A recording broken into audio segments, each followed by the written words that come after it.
Kadungan Horas para sahabat. Assalamualaikum warahmatullahi wabarakatuh. Ketemu lagi bersama kita di sini Bincang Lekirman bersama saya Mudi Manurung dan narasumber kita Amang Sukirman. Seperti yang kita ketahui, Amang Sukirman ini adalah seorang tokoh Jawa, asli Jawa Amang ini. Beliau juga pernah menjadi kepala daerah di Tanah Melayu, di Serdang Bedagi. Dan saat ini aktivitas beliau banyak mengabdi ke masyarakat, mengajar. Apa kabar, Amang? Alhamdulillah, matur nuwun, kabare waras. Biasa orang pensiun istirahat. Ini Amang ini pensiun makin tinggi jam terbangnya. Makin susah Amang ini untuk kita temui untuk saling berdiskusi seperti biasa. Saya ingin sedikit berbincang nanti dengan Amang Sukirman.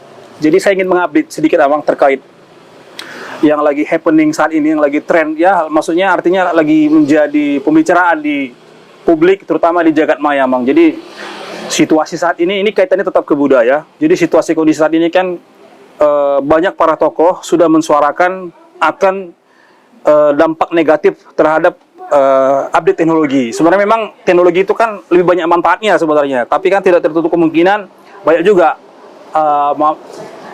negatifnya gitu, dampak negatifnya. Nah, itu yang harus kita coba filter. Siapa tahu kita punya ada treatment yang bisa kita lakukan untuk menangkal hal-hal yang negatif inilah. Jadi saat ini Amang, dunia ini sedang dihadapkan pada satu teknologi. Kalau belakangan kita sering mendengar cerita metafisika Amang. Metafisika itu kan kita bicara hal-hal yang gaib, gitu kan. Ya, contohnya tidak kasat mata ya. Ada orang masuk aku ke dalam ini, gitu kan, itu metafisika gitu, gaib. Nah sekarang kita dihadapkan pada namanya metaverse.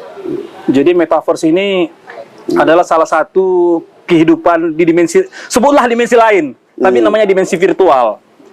Nah itu dia sekarang Amang. Jadi memang ini cukup mengkhawatirkan banyak orang ya, dimana memang konsep metaverse ini dulunya ini gadang-gadang mungkin masih lama gitulah ya. Orang berasumsi ini masih lama, bisa 10 sampai 15 tahun akan datang gitulah, ini tahun yang lalu.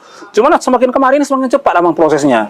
Beberapa toko IT juga, contohnya kayak Bill Gates, dia bilang, 3 tahun lagi kita akan masuk ke dunia metaverse. Nah, metaverse itu dunia virtual di mana kita beraktivitas di dunia maya Amang. Kalau sekarang kan kita hidup dalam dua dimensi. Ya, 2 dimensi ini artinya contoh kita meeting, Zoom. Itu kan 2 dimensi kan? Ya, kita. Nah, kalau di metaverse itu wujud fisik kita, hologram kita, tapi fisik kita ada di situ. Jadi ada alatnya namanya Oculus itu kan, dipasang di mata. Jadi kita bisa merasakan. Nanti kita podcast ini, kita nggak perlu lagi jumpa kayak gini. Jadi yang dikhawatirkan orang saat ini nanti dunia akan sepi gitu loh. Kenapa dunia akan sepi? Orang akan sibuk di rumah masing-masing, karena memang juga karena pandemi juga yang membuat itu mempercepat. Artinya nanti kayak sekarang berlomba-lomba itu, Boeing juga udah bikin metaverse-nya sendiri. Apalagi Facebook kemarin sudah mengganti platformnya jadi Meta namanya gitu kan. Artinya memang ini bukan barang, ini bukan produk hayalan lagi. Ini udah nyata. Jadi sebenarnya anak-anak kita pun udah main ini Bang, Roblox. Itu metaverse gitu. Jadi mereka anak-anak kita ini main game sama anak-anak orang lain di dalam dunia lain gitu. Nah, itu kan main game. Dapat uang nanti pula, ya dapat uang pula gitu kan. Nah, ini nanti kita transaksi bisnis, meeting segala macam udah dari situ Bang. Nah, artinya kan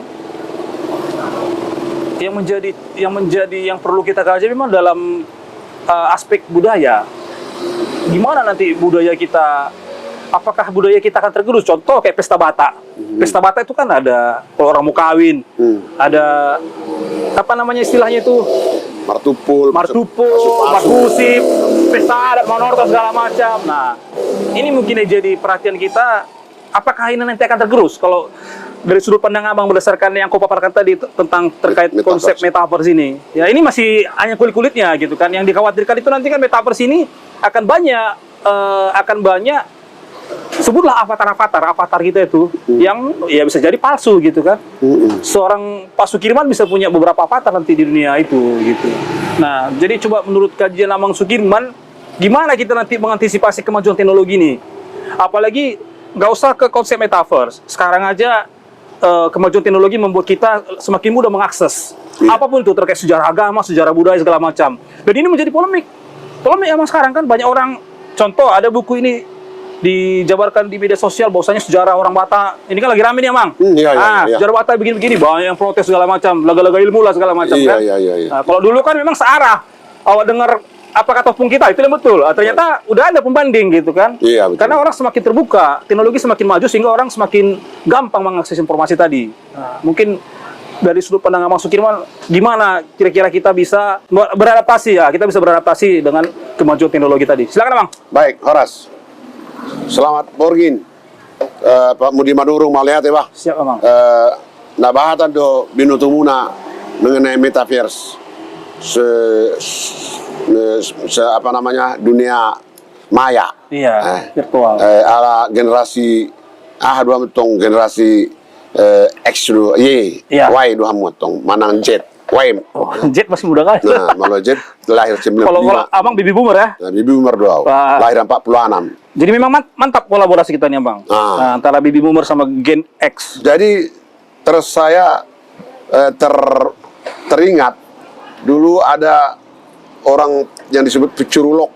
Jadi orang yang selalu menulis masa depan tahun 80-an itu, yang namanya Alvin Toffler, Yes. ya kan? Dia akan bikin tentang culture shock, ya kan? Jadi akan ada gegar budaya.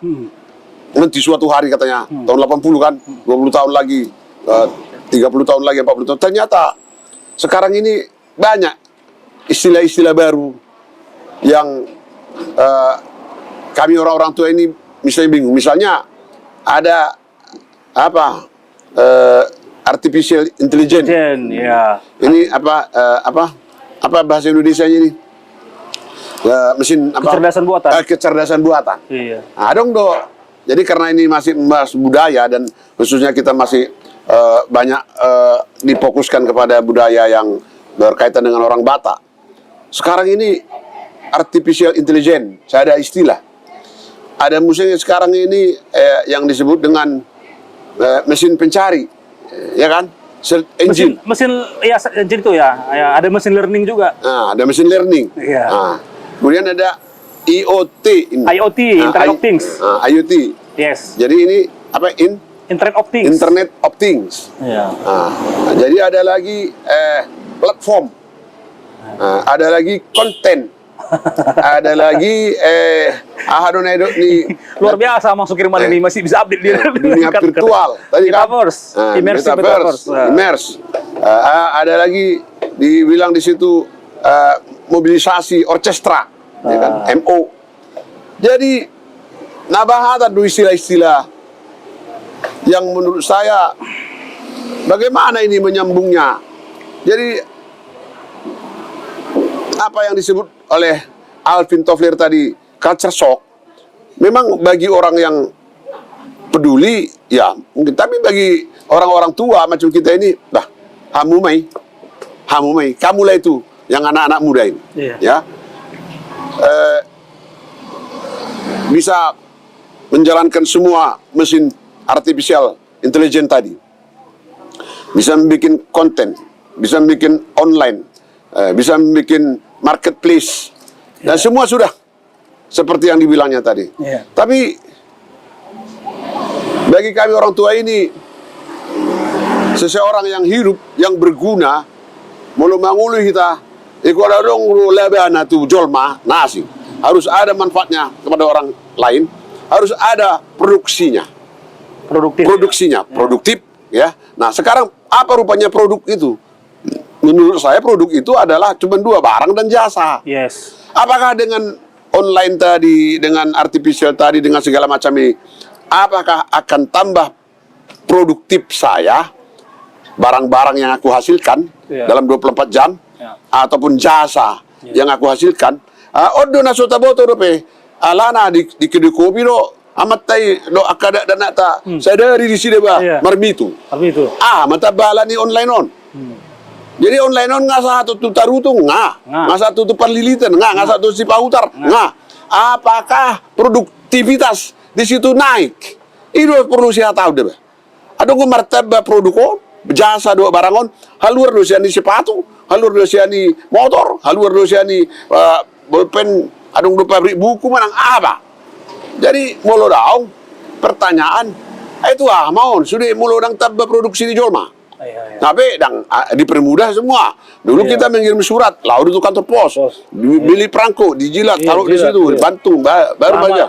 Lama, parkir lagi. Sonari dah bah, nih. WhatsApp udah, email. Membuat hebeng tuh bank, mana-mana ngoseh bank. Nah, pergi ke bank, buka surat, apa segala macam, baru kirim.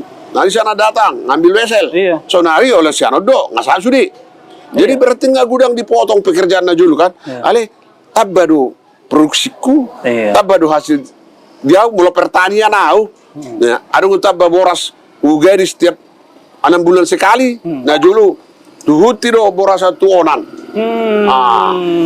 Misalnya 1 ton ku jual 1 musim tanam berasku. Sekarang apakah aku menjual 2 ton? Kalau udang tabba deh bah produksiku bah malah bani na ido mi. Malah bani di kita. Ayo naso ido dapat bingung dia. Alana gara-gara mesin pintar ini kan, artificial buatan on. Supir nanti tidak perlu lagi. Motor ini bisa jalan sendiri, tidak ada supirnya. Ya. Dokter, tidak perlu lagi dokter. Tidak perlu lagi dokter kunjungan. Kunjungan, sudah bisa ditengoknya dari HP-nya itu. Kan? Nah, ada penjaga apa, waitress di hotel tidak perlu, karena sudah ada langsung dia bisa dengan sangat akurat memesan hotel. Dari situ semuanya. Akak pekerja di pabrik. Nggak perlu lagi. Nggak perlu lagi. Jadi mulai supir, dokter, penjaga toko dan segala macam. Dan bisa dijalankan semua. Terus jual mana king gabi tu dia mau lau. Bisa guna. Gabi ama produksi neon. Udah metaverse ini yang saya perlu dipikirkan karena di dunia ke depan ini akan ada blockchain. Akan ada krypton, ada cryptocurrency, akan ada nanti genomik yang orang bisa direkayasa orang serupa dengan dirinya kan? Jadi Om ada bahasa perlu dipikirkan di kita generasi muda, bukan hanya orang Batak, semua generasi muda ini metaverse ini apa yang bertambah produktif daripada kita sebagai manusia karena walaupun bagaimana mesin-mesin pintar itu paling-paling umur kita 100 tahun. Nah, nggak tahulah apa dengan genomik itu nanti bisa umur orang jadi 200 tahun. Itu yang belum dapat kita informasinya. Bang. Kalau cuma segitu umurnya, kemudian apa yang bisa dihasilkannya kalau tidak ada atau sama dengan tidak ada artificial intelligence, berarti tidak ada masalah. Perlu tahun. Jangan perlu dipikirkan oleh generasi muda ini, anak Batak dan seluruh bangsa Indonesia. Itu Malaysia udah Pak. Jadi memang kalau merujuk pada bukunya Noval Harari ya, Mang. Jadi Noval Harari itu kan Yuval apa novel ya? Harari itu yang penulis buku Homo Sapiens itu. Jadi dia mengeluarkan buku juga ada namanya Homo Deus. Homo Deus ya. Jadi Homo Deus itu menceritakan bagaimana manusia di masa depan. Jadi balik seperti yang bilang tadi, apakah umur akan bertambah? Jadi memang dia memprediksi, dia nggak melihat pola peradaban manusia ini. Dia melihat ke depan manusia, ya terutama orang-orang kaya, akan berusaha menemukan teknologi yang bisa memperpanjang umurnya. Ya, karena DNA kan DNA genomik ini kan bicara DNA. Bisa di coding, diatur gitu kan. Diatur ya. Sehingga dia bisa jadi tujuannya apa? Immortal lah, Bang, immortal. Iya, itu di bukunya itu. Sedangkan cloning sudah dapat kan? Iya. Jadi dia bisa ngolah sel-sel kita yang menua. Kan? Sekarang daging sudah bisa dihasilkan daging khas merah tanpa memelihara lembu. Iya, betul. Dari selnya itu dikembangkan di laboratorium jadi daging yang khas. Jadi dia immortal, manusia itu bisa ya kita bilang sebutlah hidup abadi. Iya. Ya akan seperti itu. Nah, itu menurut buku yang ditulis oleh Noval Harari tadi. Nah, artinya mungkin saya balik lagi Bang, saya highlight ini terkait dengan budaya. Terkait dengan budaya kita, kalau saya melihat dengan masifnya teknologi sekarang, Bang, bisa jadi budaya kita akan hilang ini. 10 tahun ke depan pun bisa jadi akan terkikis. Hingga sampai di 2050 lah sebut ini kan udah nggak ada lagi kurasa nanti orang manortor. Manortor pun orang udah pakai avatar semua nanti virtual di rumah masing-masing. Di kita Batak ini kan ada harga jambar juhud, umar dope jambar hata. Artinya jambar hata ini bagian seseorang untuk berbicara di dalam forum Dalian Natulu, ya kan? Jadi kalau sudah ada alat ini tadi, teknologi informasi ini, apa perlu lagi dia datang di situ untuk mengambil gambar hartanya itu? Iya. Mungkin dari mana-mana saja dia kan. Iya. Nah, kalau itu yang terjadi, badang adong be pertukuan, kadang be punguan, Iya. dang adong be marhata hepeng, manang marhata sinamot, manang marhata tubuhor dan lain-lain. Iya. Yang perlu jumpa be. Jadi odo akan tua-tua ni halak Batak, aka pandi ugari, bohado selio deba menghadapi termasuk pemuda Batak bersatu dengan nami Lambok Siombing, ya. Kami baru pulang dari Batam, ada si Anipar dan ada si Ucok menurung di sana. Boha masa liu baru deba menghadapi Globalisasi zaman. globalisasi Digitalisasi, metaverse. metaverse on deba. Dan perlu be jumpa hita. Bodo dilaksanakan paradalan. Abe harga do jabar hata daripada jabar juhud. Iya. Ya. Tapi kalau tidak sudah bisa dilaksanakan kalau generasi muda kan melihat ngapain repot-repot Pak datang Iya. ke sana lagi segala Karena dari orang sini udah aja. simple aja udah. 2 tahun selama pandemi Covid ini Iya. bisanya kita berkata-kata. Bisanya kita semuanya. Zoom-nya orang pesta udah. Bisa Zoom pesta. Meratasin namon. Pakai Zoom. yang meninggal sudah pakai Zoom. Zoom. Udah banyak yang pakai Zoom kemarin. Iya. Bisa. Nah, jadi saya lihat harus ada redefinisi peradatan. Peradatan. Redefinisi. Jadi marhata sinamot artinya ini. Nah, zaman sekarang harus bagaimana? Iya. Alena ido na songono puta perjolo bartuko siala gudi. Pinuka akan dijolo, patureon akan dipuri. Mungkin harus dipature, mungkin Pature, ya. betul. Kamu maka Pak Pangula adat, halak jauh dat tong au, marseta bisa 10 jari, 10 jari menjunjung, unang kami marsalan alai, perlu dora dipikirhon redefinisi. Apa itu marhata sinamot, apa itu marhata ini, apa itu marupasa, apa itu karyojo jambar dan lain-lain. Dikaitkan dengan teknologi maju ini. Wah, luar biasa. Itu poinnya. Iya. Ya, perlu redefinisi ya. Iya. Artinya di pemuka-pemuka budaya Batak ini perlu berkumpul lagi untuk membicarakan itu emang. Ya. Iya. Karena kan adat ini kan bukan kitab suci juga kan? Iya. Cuman kan memang kalau bicara generasi sekarang ini kan masih banyak ya seperti generasi Amang lah, baby boomer. Orang-orang yang memang kaku sama adat. Ya kan, kaku. Sampai kakunya itu kadang-kadang di pesta kawin nikah sendiri bisa berantem itu Amang. Di kampung kami kayak gini, di kampung kami kayak gini katanya. Ribut lah mereka itu pesta pernikahan gitu. Nah, artinya memang semua orang harus membuka diri sekarang ya. Artinya harus bisa fleksibel. Ya, mencermati situasi saat ini, ya saat ini pandemi, kemudian ada arus globalisasi digital gitu kan. Sehingga memang saya setuju harus ada redefinisi. Redefinisi Kalau ya. semua orja, semua tata krama, semua tata kelola peradatan. Harus disusun ulang Iya. ya. Mengacu pada konteks kehidupan modern saat ini. Iya, karena anak muda yang akan menggunakan itu. Oke, silakan Amang di closing. Baik, jadi Tuhamu Abang Raja Amat Raja Do Ina Soripiada, sebagai halak pecinta budaya, Pak Sukirman, halak Jawa, Upasat Madison Hatta, Upasa, pena taulah hodaba ikon tatiup ma ahana surat ni si hojot marlugaon patun hanguluan tois hamagoan. Nah, inatik hujur itu pinitapian. Saya itu dia pehitamizur. Saya dapat maparsaulian. Oras bertemu jangan jemu, berpisah jangan gelisah. Merdeka. Merdeka.